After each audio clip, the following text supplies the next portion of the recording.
And we're back with some oxygen not included. And the water tank must grow. So far, the water tank's only up to there. And today, we're going to be doing some more waterproofing. Last episode, waterproofed this. We waterproofed this section over here. We've also semi-waterproofed this section over here. There's like a few little bits that'll need to be tidied up once we let the gases back in here. But today what we want to do is take care of the oil biome. We have an oil well over here, here, and here. I say we link all three of them together, or get the oil out of all three of them, pump it into a petroleum boiler, and then we'll probably boil off, instead of putting the polluted water output from that into the geothermal, instead what we'll do is we'll just make a hot box for it, as in we'll run the petroleum into a hot steam room, and basically like this, and we'll boil all the water off and pump it out that way directly.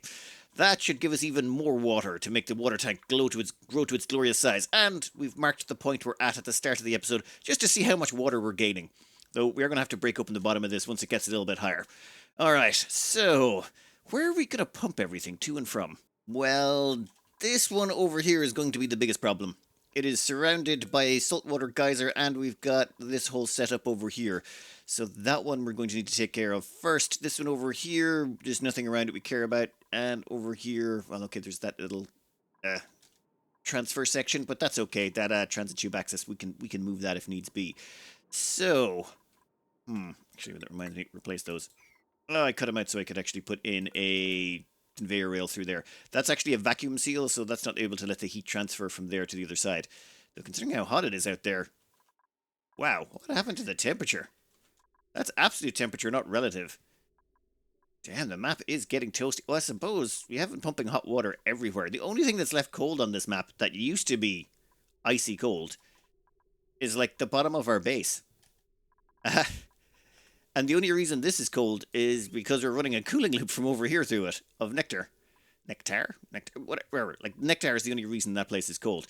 We should probably have switched it over to supercoolant at some point. We will actually switch it over to supercoolant.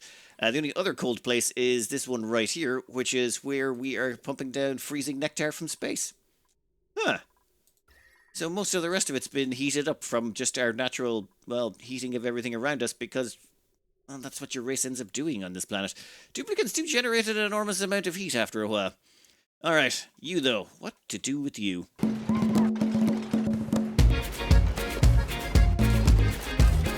So, this took a couple of tries, but here's the guts of the plan. We'll pump water into this, it'll spew out oil at the bottom, the oil will fill up this section, causing a liquid lock. Once the oil gets up to this level, it'll be a liquid lock preventing any gases from escaping, because every time you vent this, it vents natural gas, which is bad. Actually, we could probably pre-fill this a little bit now that I think about it. Actually, yeah, let's maybe pre-fill it with oil. We've got a whole bunch of oil down here that I was probably going to have to dump anyway, so 1 second. Perfect. Now the natural gas can never escape. It'll get trapped in there, and we can pump that out somewhere. I've got the piping set up.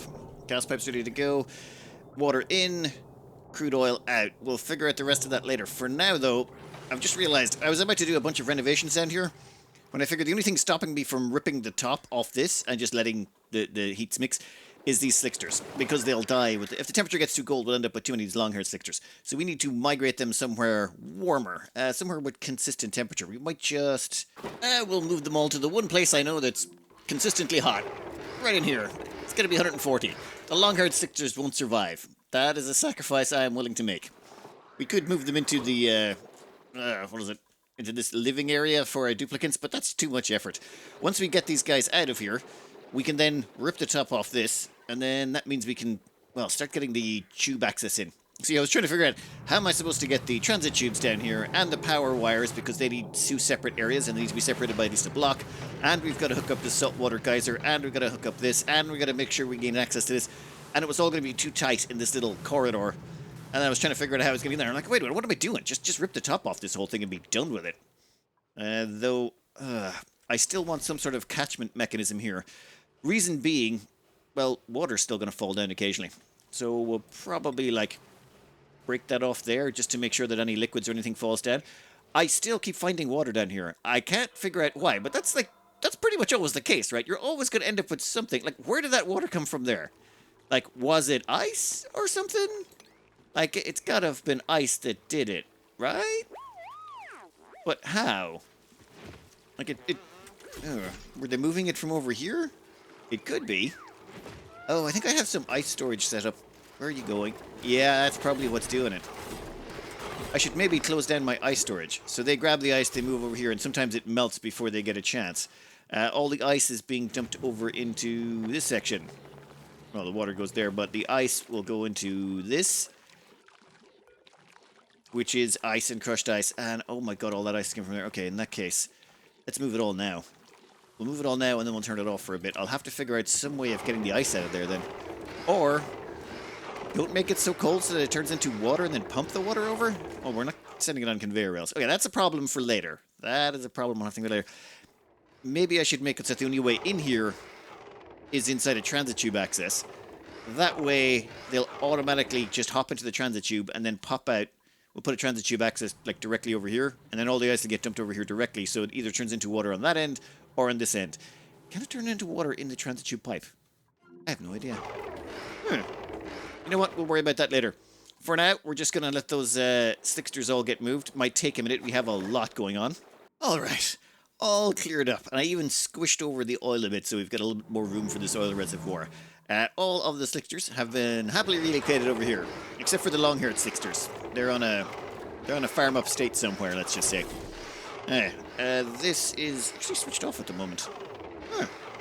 I was just thinking, we're going to have a bunch of natural gas from this come out. I think the excess natural gas from that, we should be able to pump into this, assuming we leave it on all the time. It might work. Maybe.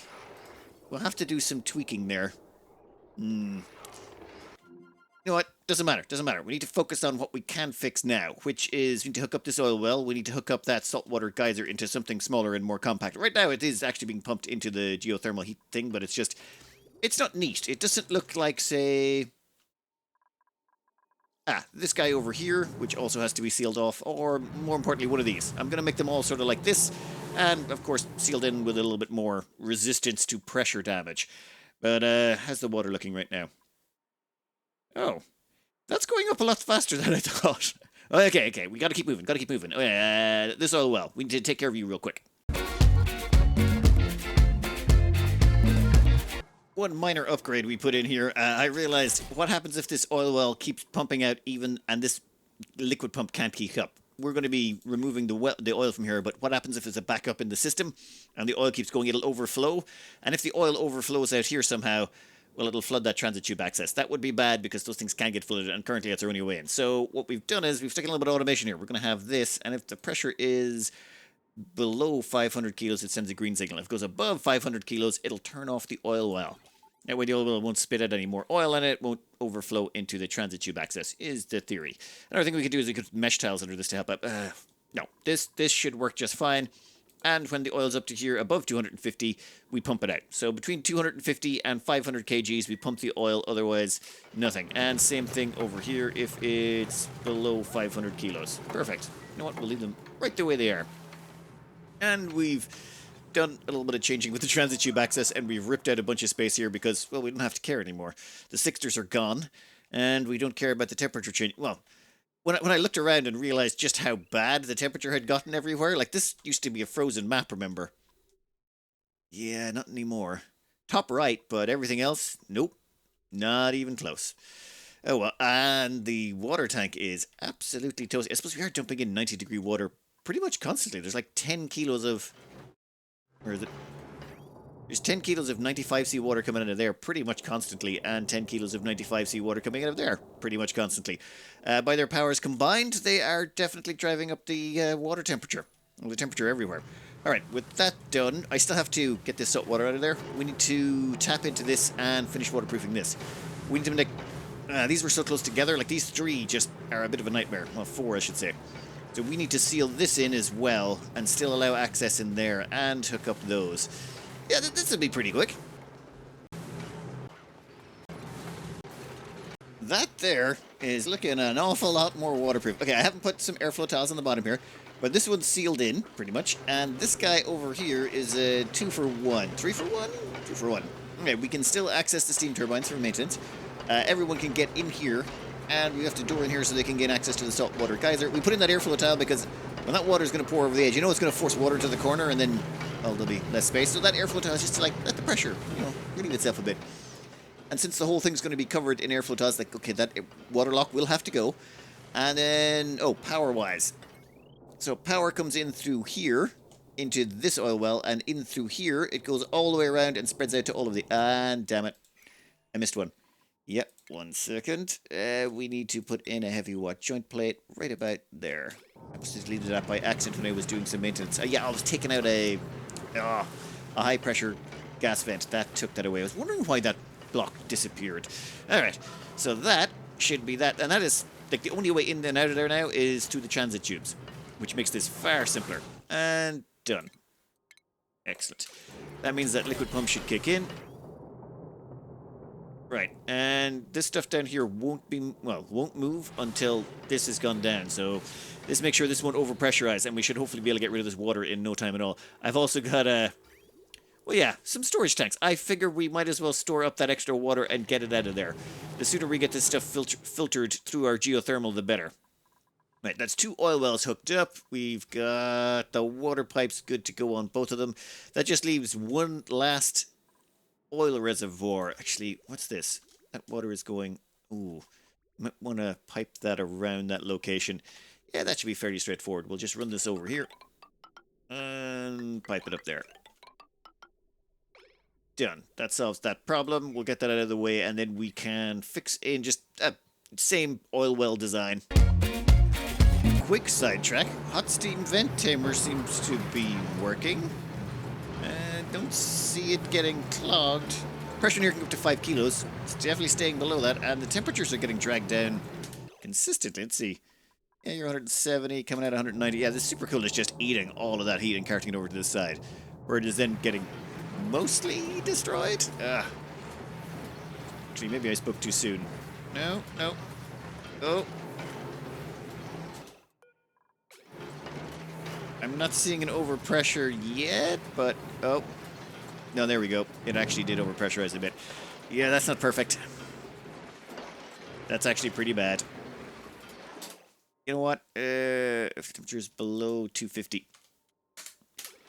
I don't care if we lose a little bit of heat to that. I just want to make sure that we get every single scrap of water. Like, we have to get it all. There's no two ways about that. I probably need a larger heatsink over this side. That's what did it. Yeah, putting it up to 250 seems to have fixed it. Yeah, it'll stay on that a little longer. I should probably actually just remove the thermal sensor. Actually, no. I probably should have put in a pressure sensor. That would have been smarter. If it goes above... Oh. I'm just thinking, what would we do to ensure that we do... Well, like, the moment this turns on, it's going to be spitting out 500 degree stuff. I should probably just put in pressure sensor. That would have been the simplest, easiest way to do it. If the pressure goes above 4 kilos, definitely turn on the steam turbines. Also, if the temperature is below 250, turn on, or 200, turn on the steam turbines. That way, it's going to do one or the other, and that would make sure they would never jam up. I have to break back in there and do that. Not just now. Oh, and we can copy that settings up to... 1 second. Where's the other one? Ah, you. What? I never put any automation in you, did I? Well, that's just sloppy. When do you come back online? Next activity, 10.4 cycles. You know what? I'm not going to automate it. We'll let that one go just raw. See what happens. Okay, where were we? Done and dusted. Easy peasy. Easy peasy. So, that gives us 3 oil wells set up. Actually, wait, nope. I still have to get rid of that piping. But once that is done, then it's time to put together a petroleum boiler to make use of all of these. And it'll have to, of course, be waterproof and accessible. That's fine. We'll just stick on, one thing at the transit tube access into it somewhere. Now, all of these things so far have transit tubes access that we still haven't integrated in the bottom part of the map. I kind of want to do that, but at the same time, we need to get rid of this oil first. This oil needs to be processed, which means we need to stick together a petroleum boiler real quick. Whereabouts, though? Actually, seems kind of obvious. There's 3 oil wells here. We should just, stick it in here. It's nice centralized location. The 3 oil wells are close by. We say tack it onto the bottom of the geothermal. We're going to have to waterproof the geothermal anyway. So that would actually save us some time. Water-wise, what are we doing? Yeah, there's a lot of water pipes coming around here. We'd have to do some movement on that, but assuming we move all the water pipes out of the way. Also, a bunch of crude oil down here we're going to have to get rid of. There's also a bunch of crude oil over here we're going to have to get rid of. But once we get rid of those and start processing a lot... Oh, and we're also going to need to put in somewhere to burn it all off. That might go below it. No, first I got to move the piping out of the way. I think this is my old design. I think this should just about fit the bill. We're going to have a thermium aquatuner there as a heat source. This will be where a chill sink. Should kind of work, and it's mostly squarish, rectangleish. Yeah, a lot of this is coming from memory, and I'm going to have to like strip out bits so that we can build it, but I think something like that.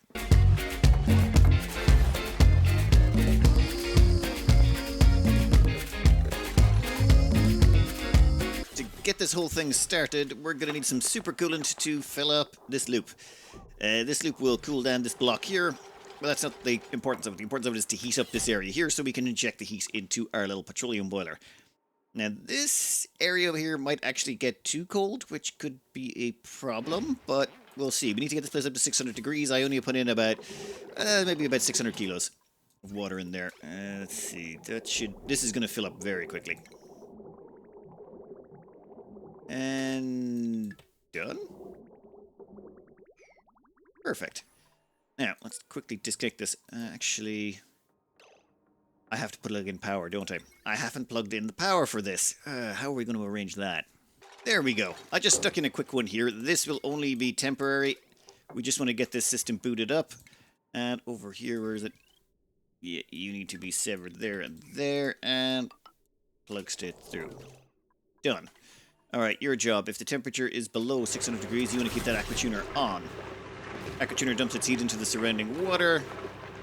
That water's going to go up in temperature. It's going to keep going until it hits 600 degrees in here. This is going to get colder and colder. An idea for us might be to make that a little bit warmer. In fact, there is a way to do that. Where's the output water? We do have the output from these, and we can start piping it through this. And that might, yeah, that might be an idea. 1 second. Alright, output from here is going to pass through this section, which, did we get there? Yeah, we got there before it got too bad. Yeah, the water's coming in at 94, leaving 63. Okay, so it's dropping 30 degrees. We're dumping a lot of temp in there. That's good. That's good. The ice in there is down to minus 29.1. Huh. I maybe should have put in a temperature shift plate between... that would complicate things. You know what? It'll even out in the end, but just so long as we stop that from... See, the thing is, if that gets to the maximum temperature negative, as in supercooling can go down to minus 260, I think, somewhere around there, it won't actually generate any more heat or generate any more chill. It'll just be spinning around doing nothing. So we need to make sure there's somewhere for that chill to get dumped into. And right now we're going to dump that chill into the passing hot water, which we got sent off to our liquid tank. Yeah, actually, how's our liquid tank doing right now? Not as much as I thought would be happening already. How is all our liquid filtration going? In fact, how is our liquid backup? Oh god. Okay, we got plenty of liquid in storage that needs to be processed, like a lot. We've got this tank down here. We've got this tank over here, so it's not like it's not going to get processed. It's just going to take some time. And yeah, those ones are cut up. That one, oh, okay, that's a problem. I need to maybe start throwing on some extra filtration. We could throw on the third one. The problem is late game, that'll become a negative. We lose water as we push it through these things. So keeping all three constantly active all the time would be bad. So I might just throw together a couple of desalinators and maybe a polluted water sieve or two just to start chewing into the backlogs so that we don't end up wasting any more resources. Time to start prepping this for turning on. The water down here is nicely chilled. It's not too cold. This is at 600 degrees, so this hot box is ready to start injecting temperature in there. We're going to put in a bunch of liquid reservoirs, and we're going to start pumping this oil in. I should probably get rid of that petroleum first, though. We don't want that petroleum getting into the system. Yeah. 1 minute. We'll just mop all of that up. And we'll do the same thing over here. Now, you'll notice we're putting them 2 tiles apart. The reason we put them 2 tiles apart is when you mop a tile, it will mop everything either side of it as well. So this will mop this entire area clean, except for maybe... Oh, I'm gonna miss one there. Yeah, that should be fine. That'll allow us to clean out the petroleum. Once we clean out the petroleum, we can start pumping the crude oil up there. We got the oil flowing, and that's going up into the petroleum boiler. I think I want to actually have the power brick done before I start up the petroleum boiler, just so that we have somewhere to burn it off pretty much immediately. You guys all need to go, and we're going to go with 3 steam turbines. We should only need 2 steam turbines to pull out the water. I think this whole thing is going to generate about 3 kgs of water from all of the petroleum generators running. So we can bleed that off with the steam turbines, but we also got to deal with carbon dioxide and a bunch of other stuff. So this is going to be a little bit messy as I sort of feel my way through. It's been a while since I made a hot box for burning petroleum off. Idea here, it's very brute force. We're going to have our petroleum come out here, get fed into these 5 petroleum generators. That petroleum will get burnt off. It's going to be hot, and it should cause all of the polluted water that comes out of them. Each one spits out half a kilo of polluted water. Or sorry, 750 grams of polluted water. That should hopefully boil, turn into steam, and get whisked away by the steam turbines. Any excess will feed back. Oh, actually, I'm going to have to do an overflow on that. Never mind. I'll cut back to that. The carbon dioxide, we're going to need 1 gas pump for each one of these, and it's needed to pump out the carbon dioxide. Carbon dioxide should sink to the bottom, but the steam should hopefully float to the top, and it'll get complicated, but we'll figure it out. It might be a little bit messy at the start to get the pressures equalized and figure out what's going where, but we should be able to make sure that most of the steam goes up and the carbon dioxide goes down, though we might have to enlarge it. This is one of the reasons I didn't want to turn this on just yet. I wanted to have this prepped and ready to go. Now, the water from this, most of the water from this, actually, I think all the water from this can be whisked away. Right, we don't actually need it. This is probably one of my smaller steam boxes for this. Normally I have it a lot bigger and I can put in a lot more sensors. So we're going to have to be a little bit more careful here. Well, this might take a minute. You see, I just realized we're pumping up, well, what's going to be boiling hot gases. So unless we want to vacuum out the whole map, not taking that off the table, but then we'd still have the water going on. I wouldn't want to... Actually, the water will probably... Like, once the water gets up to this level, the water would act as a coolant. I wouldn't have to worry because it'd be just like... If the map's covered in coolant, what's the problem? Damn it! I just remembered something. You're at 83, you're at... Damn it! I've been trying to balance these out again. I messed up the balancing on these, so I turned one of them... Okay, you can start flowing again. Perfect. Which means I need to turn this one off. What are you at? You're at 80 kilos, the other one's at 124. This is my bad. I should have really done this better. Okay, okay. So now what I need to do is wait until this one gets up to about 120, and... Yeah, this one has emptied out the backlog that's in it. Yeah, you're over pressure. Sorry, where was I? Ah, yes. So, these insulated gas pipes, for now, will go up this way. And then we have to get all 3 of them up into space to dump their cargo. Right now, What? How did I mess that up? Why are you still... No, cut that. Cut that there. All of them should be going up into space. I don't need any more of those little biobots. They messed things up already. I want to vacuum this area out so all the zombie spores are gone. We've already dug up all of these plants. We don't want any more of these biobots. They are very, very, very annoying. Alright, well, at this stage of the game, they're annoying. Early on, I'm sure they would have been a lot more useful. This is going to take a while, and I'm running out of time for the day. I think we're going to fire this up now. We won't burn off the petroleum, but we'll at least stockpile some of it. And then we'll see if this thing breaks when we shut it off. It's a definite possibility. Let me just hook up the piping here. Give me 1 second. I think we can just start this up, and then we can sort of just cover the stupidity of it as we go. Nope, that's the wrong one. I want to make it that out of insulated pipes. This stuff is going to get up to pretty hot temperatures later on. Alright. So, what's happening here? Well, this little liquid valve here is set to 9.5 kilos. The reason being is we don't want to actually put in the full 10 kilos all the time, because eventually the stockpiles will run out and we'll be dependent on these oil wells. The oil wells all produce 3,333 grams, like basically 3.3333 kilos of crude oil. So all 3 of them should, in theory, produce 10 kilos of crude oil per second, meaning we should be able to run it flat out at 10 kilos per second. However, they need to be vented every so often, and when they're vented, that causes a problem. It stops the oil flow. So you're never going to get exactly 10 kilos per second. So to compensate for that, we've got this little setup. Basically, this thing limits it to 9.5 kilos. However, if the amount of oil goes above, well, 10% in this tank, if this tank is more than 10% full, then what it does is it sends an automation signal to this little liquid shutoff. And this little liquid shutoff is where the excess oil is going. That 0.5 of a kilo overflows into this. This goes, okay, fine, I'll turn on. So it turns on and starts dumping in the excess oil into the system, meaning you still end up with 10 kilos of crude oil. So you'll notice there's 9.5, comes out the other side, 10. Now, this won't be perfect. We'll end up with actually a blob here, so it won't be perfect when it turns on and off, but it'll be close enough that we're fine. It just means if we go below a full tank, we'll switch to 9.5, and once we're back at a full tank, we'll switch over to 10. Alright, how are you looking? All good, all good, all good. Now, we got to start this thing slowly because, well, we got a bit of a problem. Namely, we don't have a big infinite pool of magma to draw from. So, we're going to start filling this thing up here. We're going to keep an eye on this temperature sensor, and the moment that door starts to engage, we'll change this to if the temperature is above 403. Right now, we want to keep the door open. If you have that door closed, that metal tile would be 600 degrees, and that 600 degree tile would cause the crude oil to immediately flash into petroleum, which would then immediately flash into sour gas.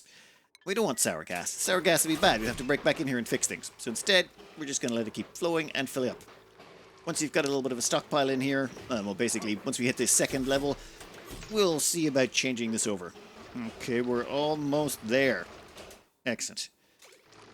Temperature is above 403. If the temperature is above 403, it'll disengage the door. So currently it actually has a temperature. Before it was minus 256 or something, whatever absolute zero is.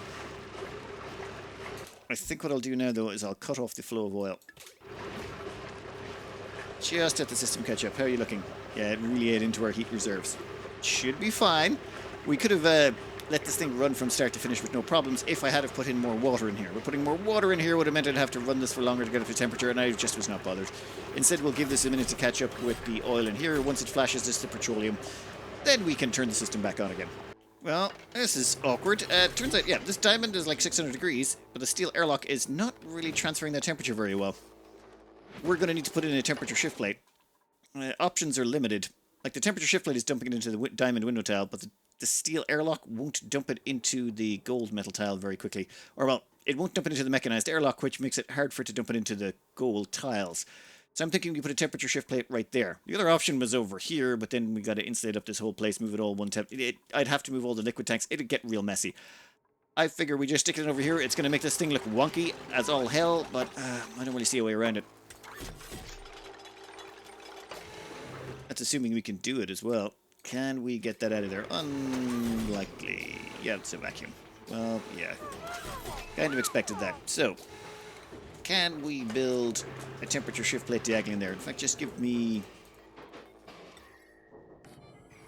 I don't think we can, but I'm willing to give it a shot. Yep, unreachable build.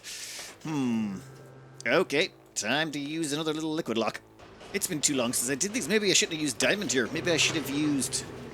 I could use thermium, gold, a bunch of other things. I could have replaced that airlock with something. Or maybe I should have another Yep. It's been too long. I've gotten lazy about making petroleum boilers. They used to be my bread and butter. I love making petroleum boilers. I suppose you kind of get used to other designs or, you know, other ridiculous builds for your power. And then when you're going back to your bread and butter basics, you're like, wait, how did that work again? All right, temperature in here is only 184. That's terrible. Now let's see what happens. Ah, that's a lot better. Seeing some temperature rise there. Seal that up. We may have to break in there and do that tile too. As in put a temperature... Actually, no. Yeah, temperature shift plate there might not be a terrible idea. If we're making it this ugly and we're going to have this lump sticking out of it, we might just make it even lumpier and uglier just to make this more efficient. Well, this is much slower to start, but it's just about there. Current having temperature is 403 and a little scooch. Yeah, there we go. Yeah, it's not going to go great. Not to start anyway. Let's get some more in there. It's been a while since I made one of these. I'm just thinking back. It's been like I've been trying to avoid these because I used to. This was basically my crutch in all my early games. These things were just the first thing I went for because they were just so good for every reason. And now I should probably turn that off again. I'm just realizing. I'll let this thing catch back up to 600 degrees and then turn it on again. One thing I messed up on is I let this get too cold. Damn it. I turned off the water going through here, so I'd forgotten about that. The reason that's important is because at some point we're going to have to put the oil through there, and if the oil freezes in the pipes, that would be bad. Yeah, the oil will freeze going through there if it gets cold enough. So the problem is we're going to have to run some water through there, and it's probably going to break. This stuff's 95 seawater. We'll run it through, see some breaking symbols, then have to probably crack this thing open. Please don't break too badly. You know, like if the first few packets cause damage. Yeah, there we go. Yeah, there goes 2, 3. Okay. All right then. What's the damage? Give me a... Why can't I see the... Can't see the damage. It's fine. It's fine. That'll drag up the temperature again. Alright, we'll let that run for a bit. Drag down the temp.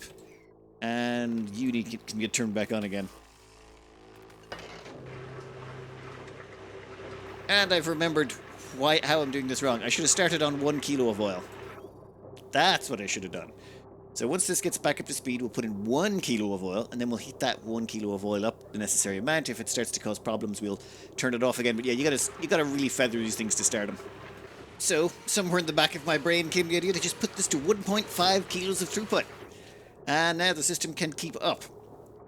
After a while, that will start to counterflow back here, and then once it starts doing that, we'll be preheating the oil. Once that has kind of evened out a little bit, we can chuck it up to, say, 2.5 kilos or even 3 or 4, and then we can slowly jumpstart up until we're doing the full 10 kgs. For now, though, we have this water going through here just to keep this from getting down a little bit too chilly. I'll still have to break back in there at some point, but I really feel like there should be some... I think when I reload, there'll probably be some markings on that indicate that it needs repairs. We can crack that open later. No rush at all. All right, let's fast forward a bit until this oil starts to counterflow. The counterflow has slowly, ever so slowly started. But hey, that oil is starting to get preheated quite nicely. That means it's requiring less energy already. Yeah, let's turn it. Just, you know what? It's probably a bad idea, but we can go to like 2.5 kilos. Looking good. Temperatures are stable. This thing is keeping up and turning off occasionally. Let's just crank it up to 4. See, we're going to have to start pumping it into the storage tanks, though, once that hits about, say, 400 kilos there. So, yeah, now we got a bit of time.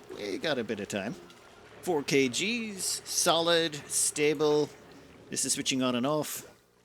Give me 6. Petroleum levels are starting to get a little bit high in here. Time to maybe switch out the water for petroleum. You can go up there, sever that line.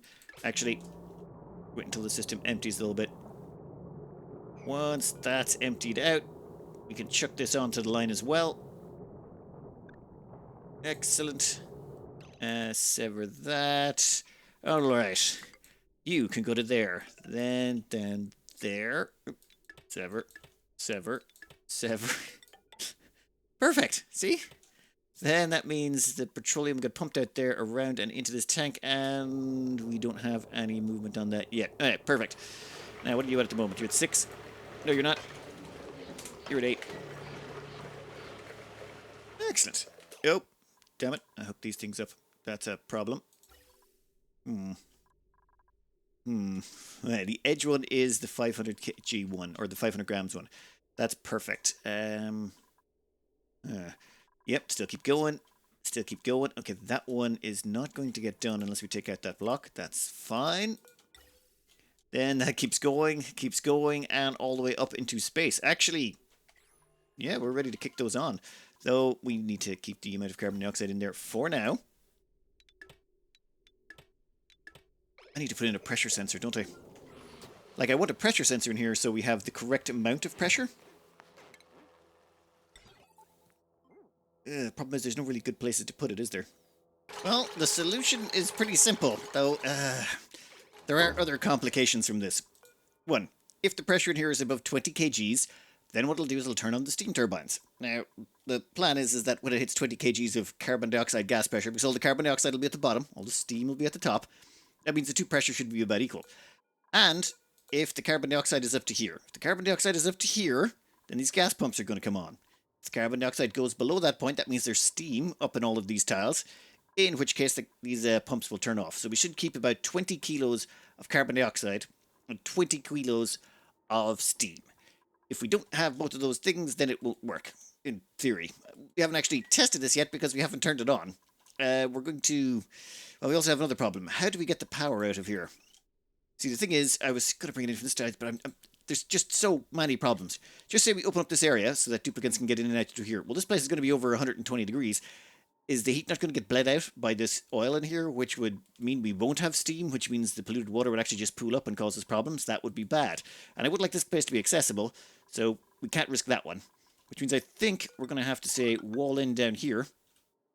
Put ourselves in some sort of liquid lock that then leads to transport tube. Though that's going to be an awkward location for a transport tube. Might have to come up from the bottom to get the transport tube in. But yeah, I'm thinking probably in here we're going to have a vacuum-sealed liquid lock to prevent the heat in there from escaping. We're also going to have to make sure that none of the polluted water gets down here somehow. But that should mean people can get in and out of here. The polluted water that drops out of these is going to drop onto the airflow tiles. We don't want it dropping down to the bottom, because if it drops down to the bottom before it cooks, then what happens is we end up with steam getting down here and potentially getting picked up by those gas pumps. We want the steam to happen up here. That way it shouldn't get down as far as the gas pumps. In theory, we can also put down the gas pumps at another tile if we have to. There's going to be some work on that one. Right now, though, petroleum generator is working perfectly. It's at 8 kilos. We're going to turn it up to 9.5 in a bit. But for now, I don't want to turn it on because I need to get this finished first. And I'm out of time. How did we do on the liquid tank? Liquid tank did pretty well. I mean, actually, you can see that there. It's crushing down. So, yeah, how low will it go is the question.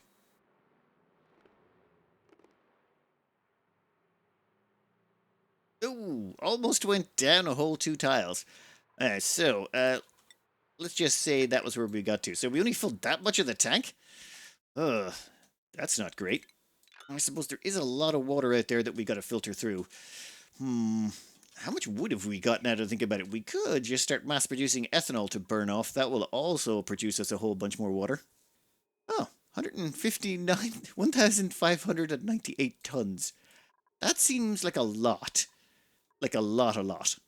So that wood turns into ethanol at a 50% rate. So basically take all of that wood, divide that in half, so say 750 tons of ethanol.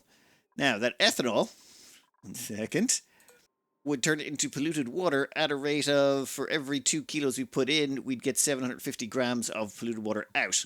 So my math tells me if we converted all of that, we'd have like about 2,812 tiles of water. 2,812 tiles. How many is that here? Oh, that's 1,400, 1,600, 1,700, 1,800. I can't tell. Wait, there. So that's about 2,000 tiles of water. Not 2,800, 2,057 tiles of water from there down to there. We should probably get started on that.